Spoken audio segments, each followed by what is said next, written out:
रामेश्वर गौर जी, श्री संजय दत्त जी, श्री शीशराम आजाद जी, श्री चुनेश्वर ठाकुर जी, श्री उत्तम शर्मा जी, मंच पर विराजमान सभी नेतागण, सभी पार्टी के पदाधिकारीगण और सभी पार्टी के कार्यकर्ताओं को मैं इस सभा में बहुत बहुत स्वागत करती हूँ।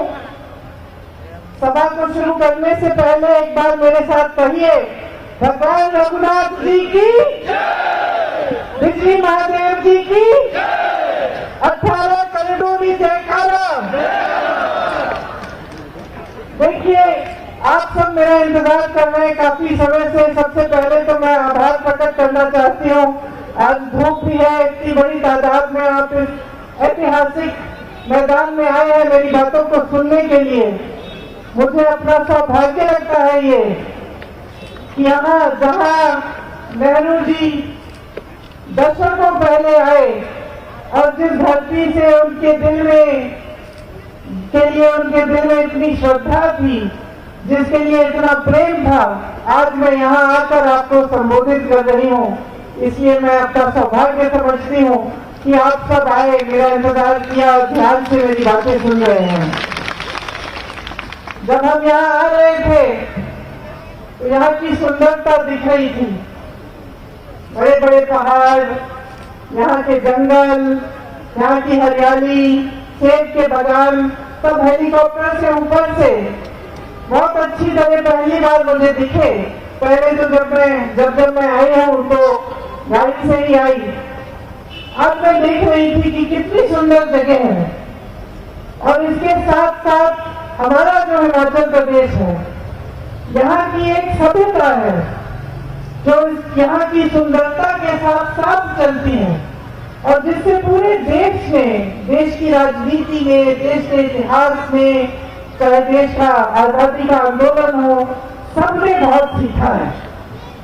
तो आपको गर्व होना चाहिए कि आपका प्रदेश इस देश में कितनी भूमिका निभाता है और कितनी सुंदरता से देश को एक सभ्य राजनीति और एक सभ्य जो समाज है उसका प्रतीक बनकर दिखाया है आपने। जब मैं सभ्य राजनीति की बात करती हूँ तो स्वाभाविक है कि परमार साहब की याद आती है, वीरभद्र सिंह जी की याद आती है कि मुख्यमंत्री रहे लेकिन सादगी का जीवन बिताया। आपके बीच आए तो हमेशा मिलनसार होकर घरों में आए, झुक के आए, आपसे अपनी समस्याओं को समझने की बात की और हमेशा आपके बीच रहने की, आपके बीच आने की उन्होंने राजनीति की। तो उनकी राजनीति ऐसी नहीं थी कि ऊपर से हो या फिर आपको झूठी बातें बताए, झूठे बातें की करें। आपको गहराई में समझे, प्रदेश की समस्याओं को समझे और दिन रात एक किया कि आपकी ये जो समस्याएं हैं इनको हल कैसे करना है, आपके जीवन में तरक्की कैसे लानी है, यही उनका मकसद रहा। और पंडित जी से लेकर आज के जो कांग्रेस के नेता हैं, सबका यही मकसद रहा, यही विचारधारा हमेशा रही कि जितना भी काम हम करें वो कम काम है। जनता सर्वोपरि है। हमारे देश में, हमारे लोकतंत्र में सबसे महत्वपूर्ण जनता की इच्छा होती है और आज उसी तरह से विक्रमादित्य जी भी यही राजनीति निभा रहे हैं। मैंने अभी काफी समय से इनके साथ काम करके देखा है, पहले यहाँ के जो प्रदेश के चुनाव में, उसके बाद जब यहाँ आपदा आई, संकट आया आप पे, और उसके बाद जब कांग्रेस की सरकार को गिराने का प्रयास हुआ और फिर आज जब आपके लिए यहाँ चुनाव लड़ रहे हैं, हर स्तर पर मैंने देखा कि जब मैंने इनसे बात की कि देखिए पार्टी की जरूरत है, अब आप ऐसे करिए, या पार्टी की सहायता के लिए जरूरी है कि आप खड़े हो गए, तो ये कभी पीछे नहीं हटे।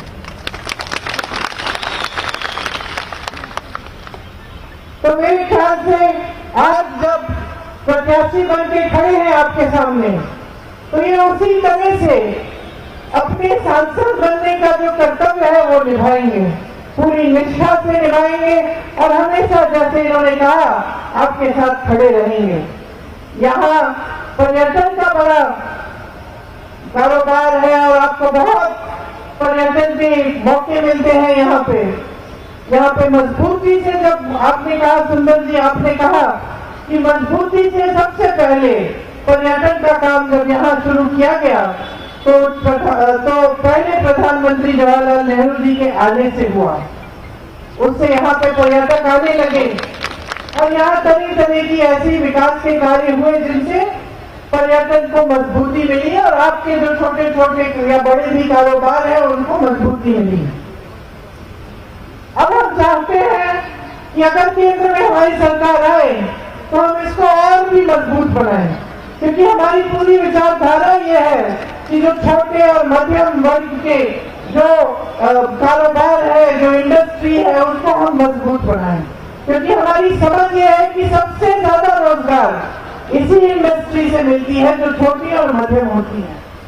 और मोदी जी के पूरे कार्यकाल में रोजगार बनने का काम लगभग ठप हो गया।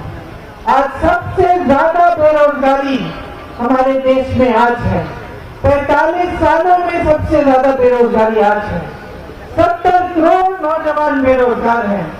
चाहे आप जितनी भी मेहनत से पढ़ाएं लिखाएं, शिक्षित करें, फिर भी बेरोजगारी पूरे देश भर में फैली हुई है। इसको दूर करने के लिए बहुत जरूरी है कि जो आज नीतियां भाजपा की सरकार बना रही है और जिस तरह से देश को चला रही है उसे बदला जाए, क्योंकि भाजपा की जो नीतियां हैं उन्होंने छोटे बिजनेस, छोटे कारोबारों को बहुत ही नुकसान दिया है। पहले नोटबंदी लाए, उसके बाद जीएसटी लाए, और आप खुद जानते हैं कि ये जो पर्यटन का भी आपका काम है वो जीएसटी से कितना इसका नुकसान हुआ है, कितनी दिक्कत हुई है। कोविड के समय जब पूरी दुनिया में महामारी थी तो पूरी दुनिया में पर्यटन कम हुआ, रुक गया लगभग। लोग डर रहे थे कि किस तरह से कहीं जाएंगे, बीमारी बढ़ जाएगी, तो उससे भी बहुत नुकसान हुआ आपका।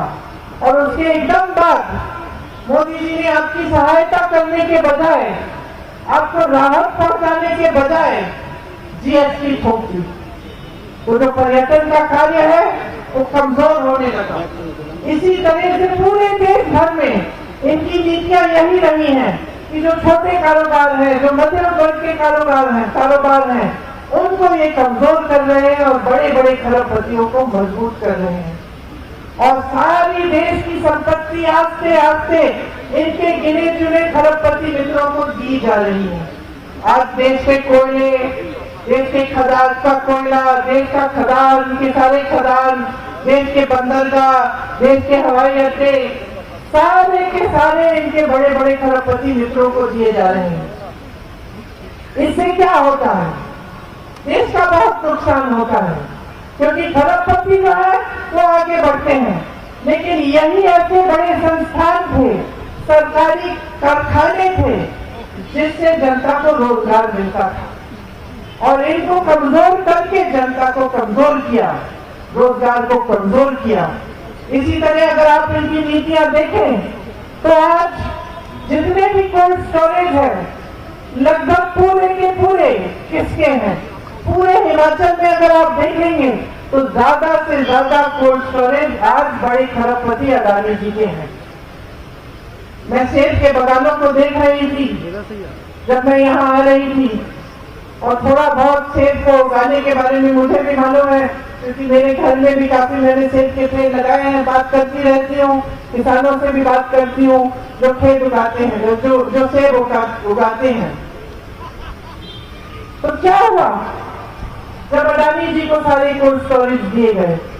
ये हुआ कि आज अडानी जी तय करेंगे कि आपके सेब का दाम क्या है, कोल्ड स्टोरेज से कब निकलेंगे, कब बेचे जाएंगे, कितने दाम पर बेचे जाएंगे। आपसे ए बी सी कैटेगरी के सेब बना दिए और अलग अलग कैटेगरी से वो खरीदेंगे, और कभी ए को बी में डाल देंगे, कभी बी को सी में डाल देंगे, ताकि आपको कम पैसे मिले।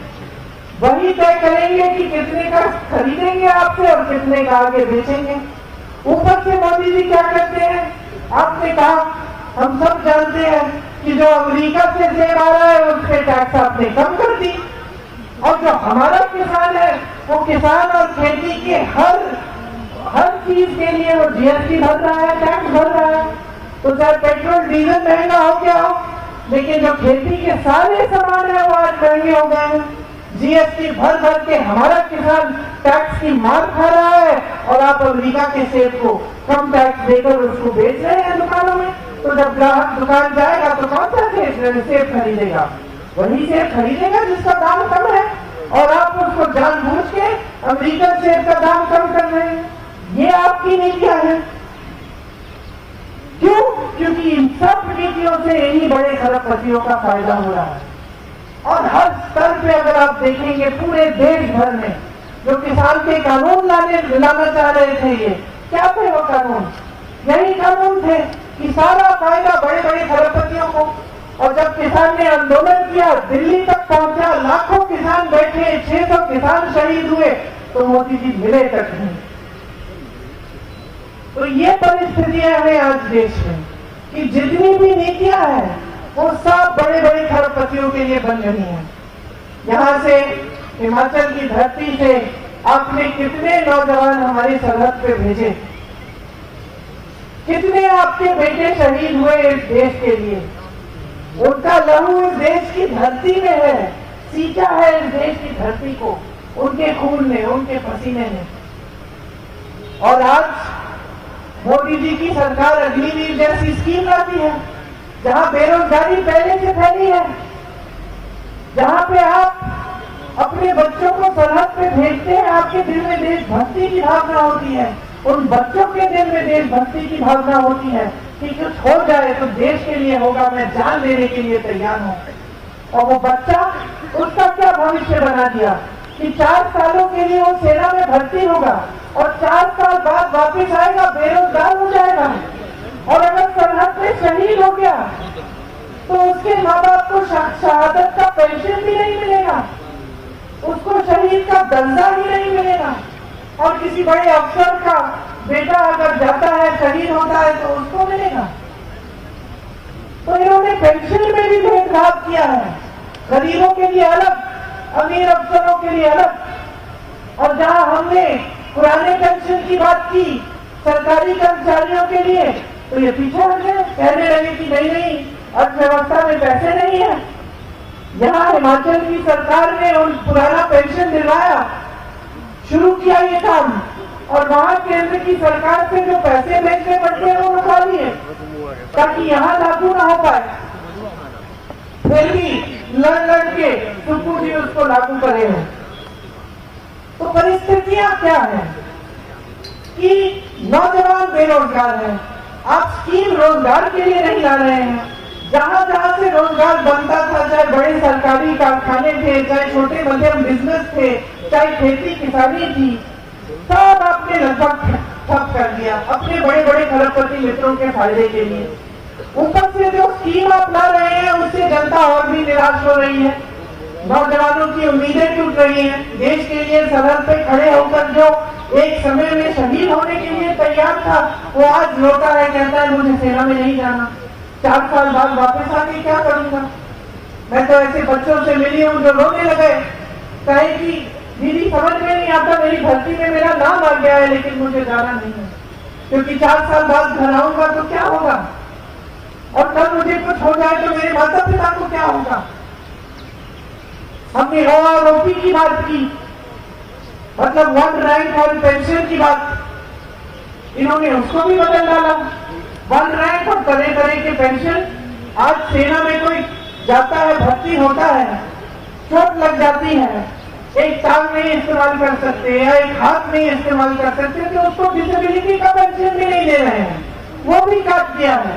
तो जनता के लिए कर क्या रहे हैं, क्या कर रहे हैं जनता के लिए? अडानी जी, अंबानी जी तो फूल रहे हैं, फल रहे हैं, उनकी बेटियों की शादी हम सब देखते हैं सोशल मीडिया पे, लाखों करोड़ रुपए खर्च रहे हैं, करोड़ों का लहंगा पहन रहे हैं। और हमारे गरीब, हमारे किसान, हमारे सेब की जो बगान के लोग हैं, जो किसान हैं, उनका क्या?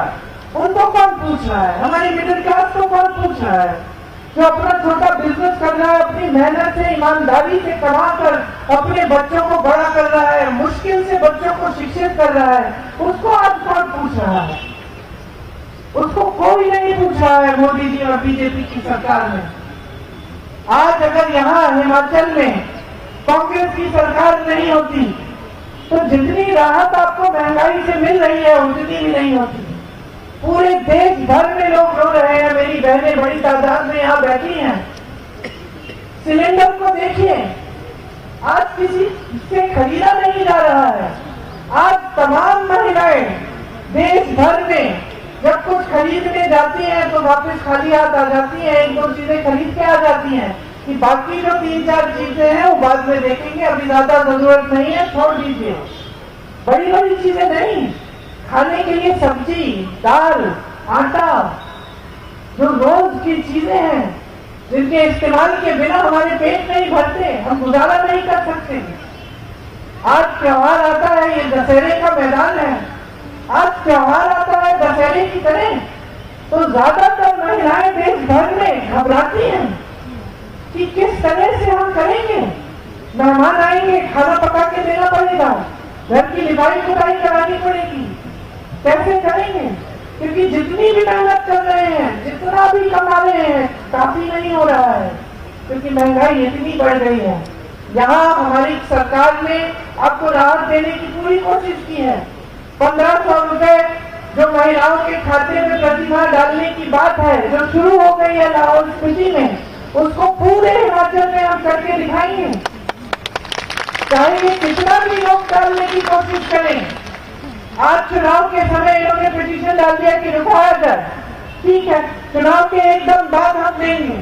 और सुक्खू जी ने ये भी कहा है कि जो अप्रैल और मई में चुनाव के समय नहीं मिल पाया वो पूरा आपको मिलेगा, क्योंकि हमारी इच्छा है कि देश की संपत्ति 2-4 बड़े खरबपतियों की जेब के बजाय आपके जेब में जाए। ऐसी स्कीमें आए जिससे आप मजबूत हों। हम इस चुनाव में ये कह रहे हैं कि अगर कांग्रेस पार्टी की केंद्र में सरकार बनेगी तो हम कुछ ऐसी स्कीमें लाना चाहते हैं जिससे आपकी तरक्की होगी, आपकी मजबूती आएगी। इसमें हम हर गरीब परिवार की सबसे बड़ी महिला के खाते में 8,500 रुपए डलवाएंगे।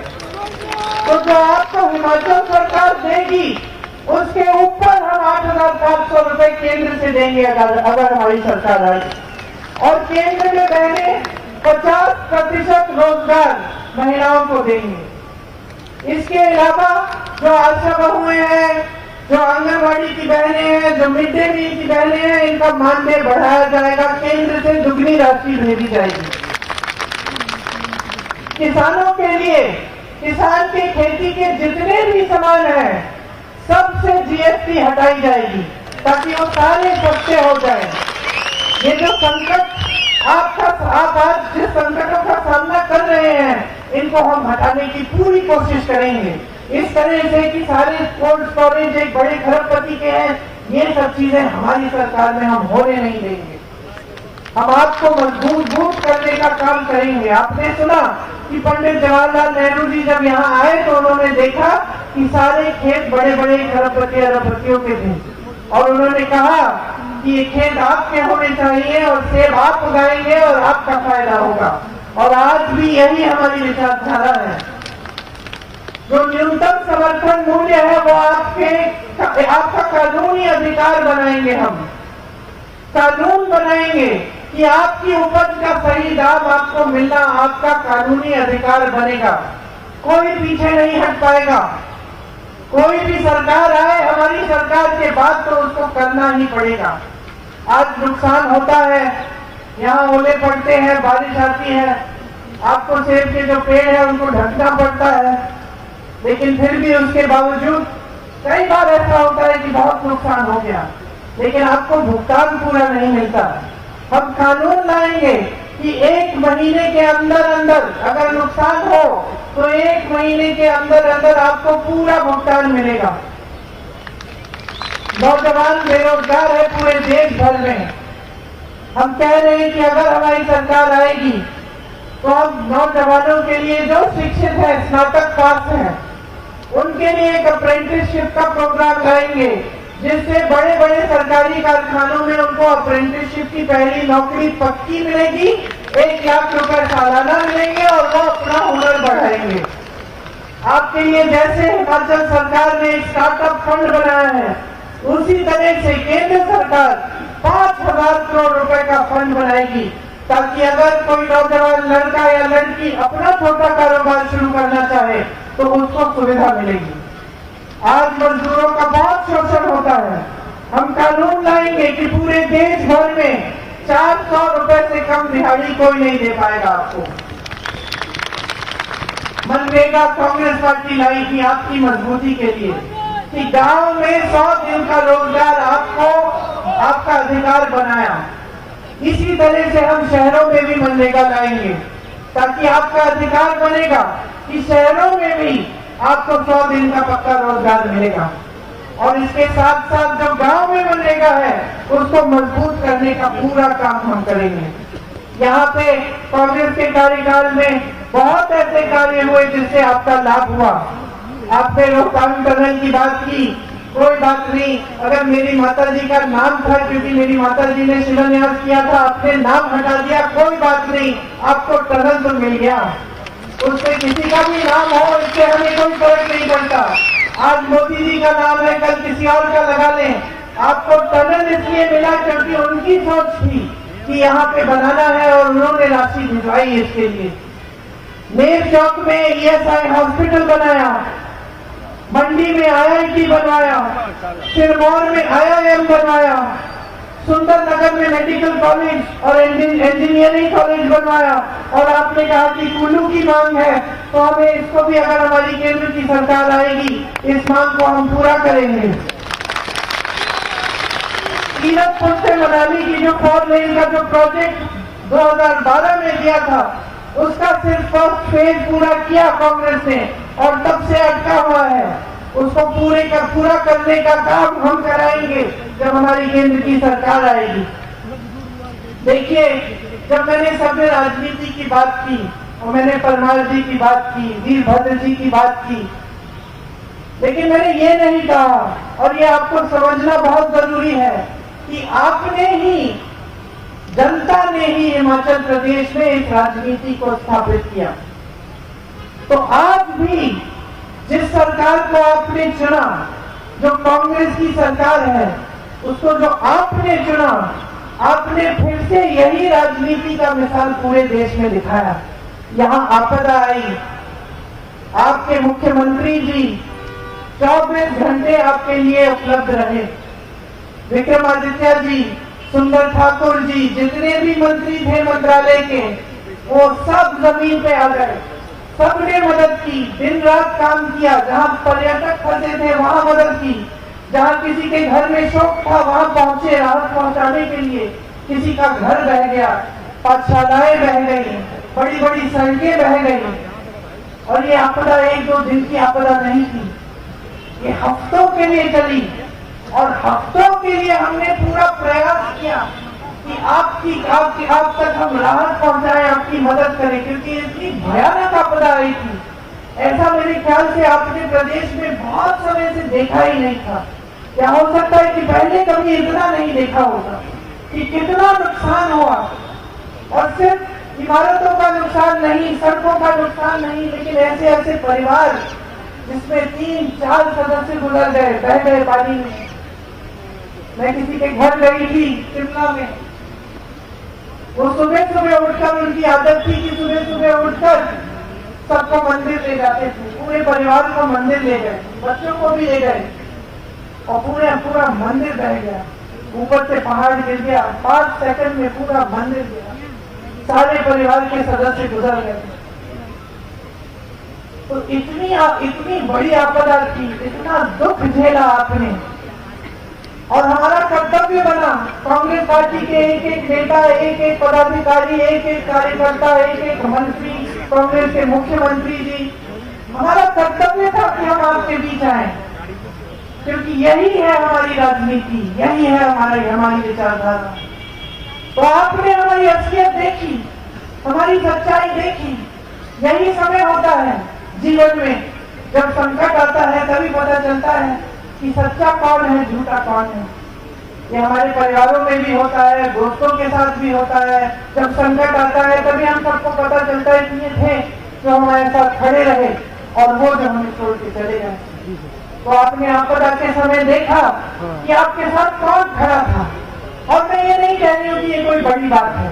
अगर मंत्रियों ने काम किया आपके लिए, अगर आपके बीच आए, अगर आपदा में राहत पहुंचाई, तो ये इनका कर्तव्य था।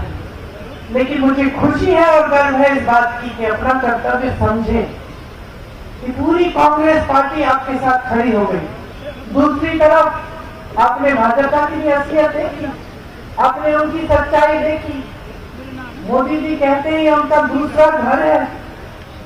अपने दूसरे घर में इतनी बड़ी आपदा आई, इतना संकट हुआ, इतनी चोट पहुंची, और आप इसे राष्ट्रीय आपदा ही नहीं घोषित कर रहे हैं। क्यों?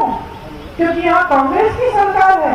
तो इसका मतलब है कि आपके लिए तो राजनीति महत्वपूर्ण है।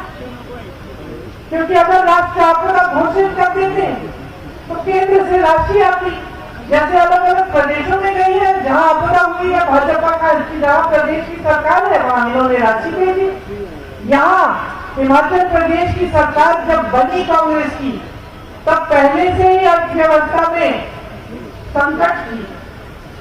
ऊपर से जब आपदा आई और जब केंद्र की तरफ से कोई राशि नहीं आई, सारी प्रदेश की राशि आपदा के लिए राहत के पहुंचाने के लिए इस्तेमाल की गई।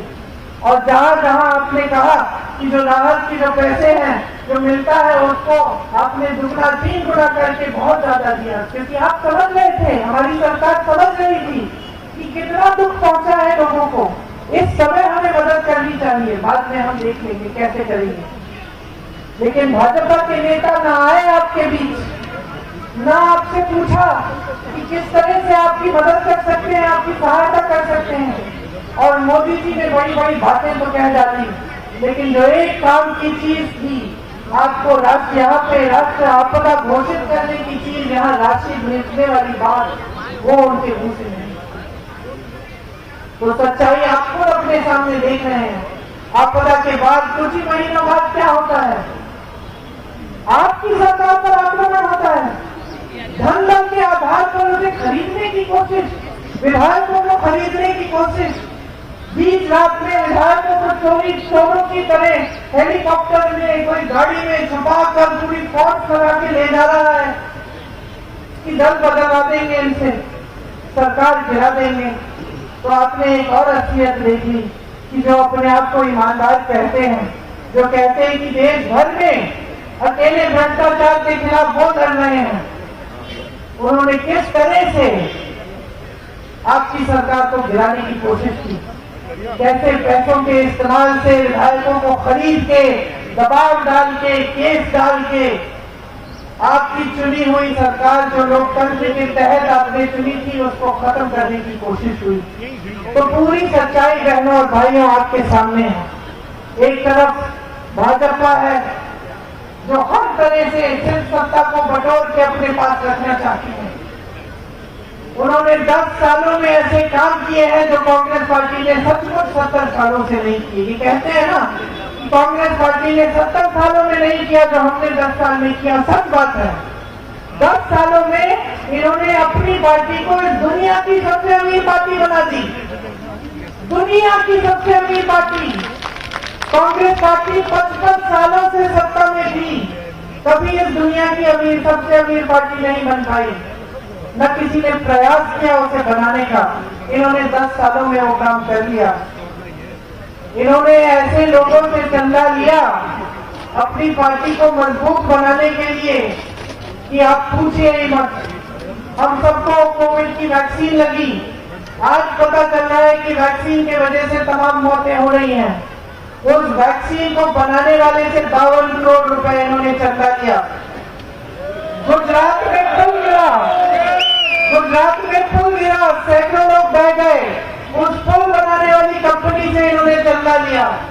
जिन पे छापे मारे थे उनसे चंदा लिया, जिन पे मुकदमे डाले थे उनसे चंदा लिया, मुकदमे ठंडे बस्ते में डाल दिए, छापे बंद हो गए। ये है इनकी ईमानदारी और ये है इनकी सभ्यता। और आज आपको सब कुछ दिख रहा है, आपके सामने जिस प्रत्याशी को इन्होंने खड़ा किया है उनकी सभ्यता आप देखिए, अपने ही कार्यकर्ताओं के बारे में क्या कह रहे हैं। तो देखिए, आपके सामने एक बड़ा निर्णय है। एक तरफ एक सभ्य राजनीति, एक सच्ची राजनीति, जिसके मंत्री, मुख्यमंत्री, नेता सब आपके सामने संकट के समय भी आते हैं, दुख के समय भी आते हैं और तमाम आपके लिए विकास के कार्य करने की बात करते हैं और वो कार्य करके दिखाते हैं।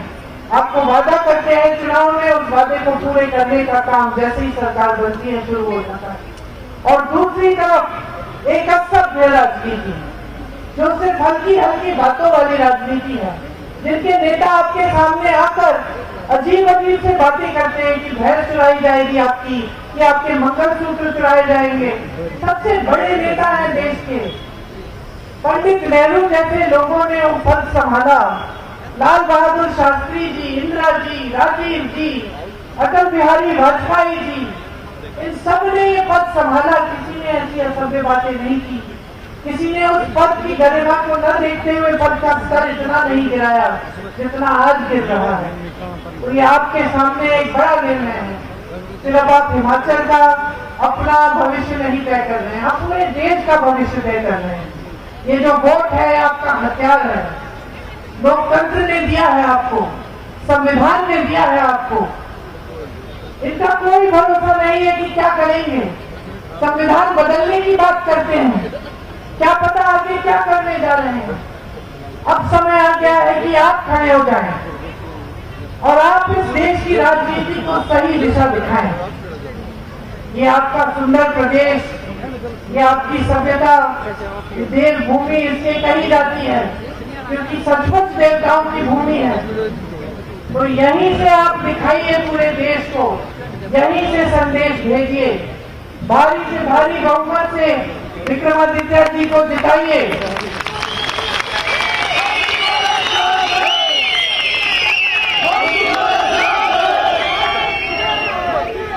अपने भविष्य को मजबूत बनाइए। हमारी जितनी भी नीतियां हैं वो आपको मजबूत बनाने वाली नीतियां हैं। हम चाहते हैं कि आप मजबूत बने, कि आप जागरूक बने, कि आप इस देश के लोकतंत्र को और भी शक्ति दें। ये हमारी विचारधारा हमेशा रही है और हमेशा के लिए रहेगी। आप सबने बहुत ध्यान से मेरी बातें सुनी, इसके लिए आपका बहुत बहुत धन्यवाद। जय हिंद।